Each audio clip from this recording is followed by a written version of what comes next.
Any self-respecting cook knows how to make a really, really great steak. It's got to have that nice seared outside and that really perfectly not overcooked inside.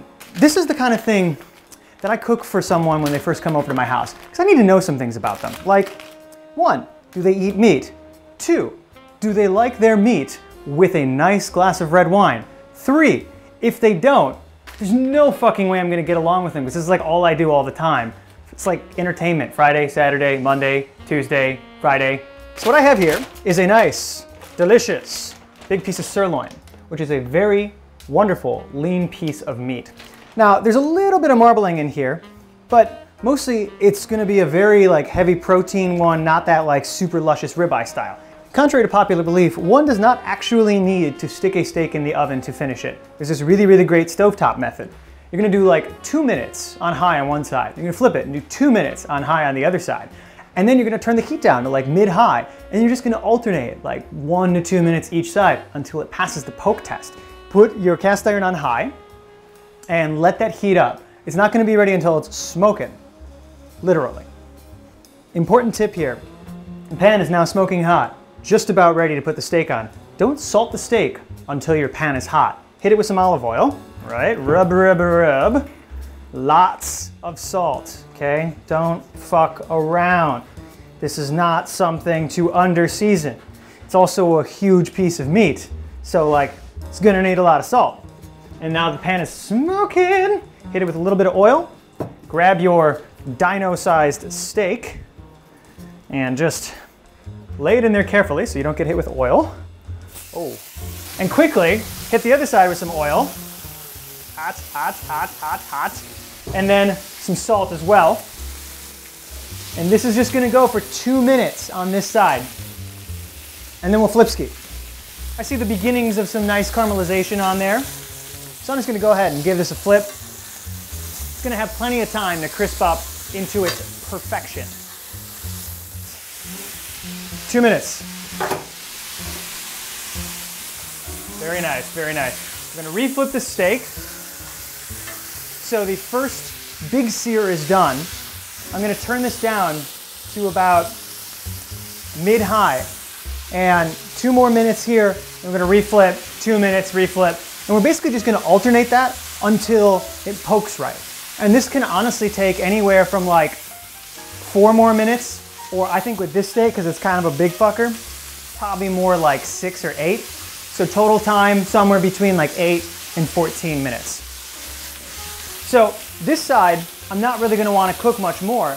It's deep mahogany, which is damn good. But we don't want it to go to burn, because that's no good. So what I've done is I've just turned this down, right? Now we're on like medium, and we can go the rest of the way on this other side. And this is gonna have to rest for a long time anyways and get some carryover. So like, just don't sweat it. You know, these things, they're really hard to fuck up. All right, so it's been an extra, 4, 5, some odd minutes. Here's how I know that this thing is done, or I should say ready to rest. I'm poking, right? Right? And it's different thicknesses in different places. There's a nice rare spot right there. That's feeling like mid-rare. That's feeling like mid. And that's feeling closer to well. Well, not really well. It'll rest up nicely. So I'm just gonna take this off the heat, all right? And there's plenty of carryover in here. So if I wanted to make this like cook more, I'll leave it in the pan. If I wanted to just coast up to perfection, I'll put it on a plate. I'm feeling like the middle here is going to be undercooked if I put it on a plate. So I'm just gonna let this hang in the pan and just slowly rest. So you've made a steak. You've made some sweet potato fries. You've got a hot date coming over. What you really need to do now is take all of this amazing love over here, this pan filled with this stuff called fond, which is all this caramely stuff from the meat, right? And make an amazing sauce out of it for the steak and for the frite. Okay, so just turn your stove back on. I'm gonna get some shallot. And don't listen to other chefs when they say you can use onion. No, no onion, all right? Just gonna need about half of this guy. Get a nice dice on this here.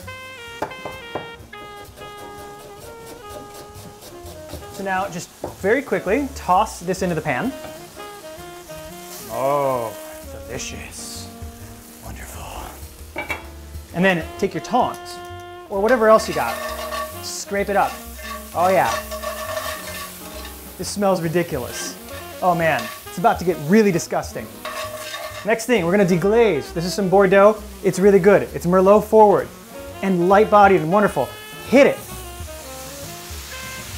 Oh, let it bubble. All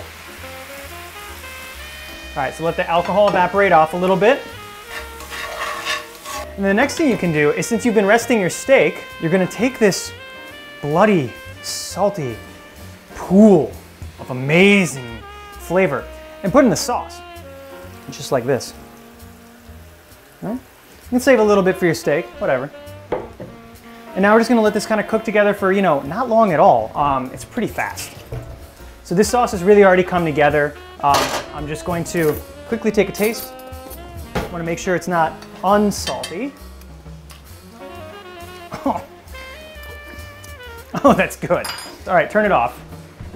Now we're gonna do the wonderful French thing where we just hit it with a little bit of butter at the end here, because what that needs is more fat. Oh my God. So now I'm going to slice up this steak. I'm gonna make a plate for you, something that you'd wanna serve to a guest of high caliber. And we're gonna wanna slice this against the grain.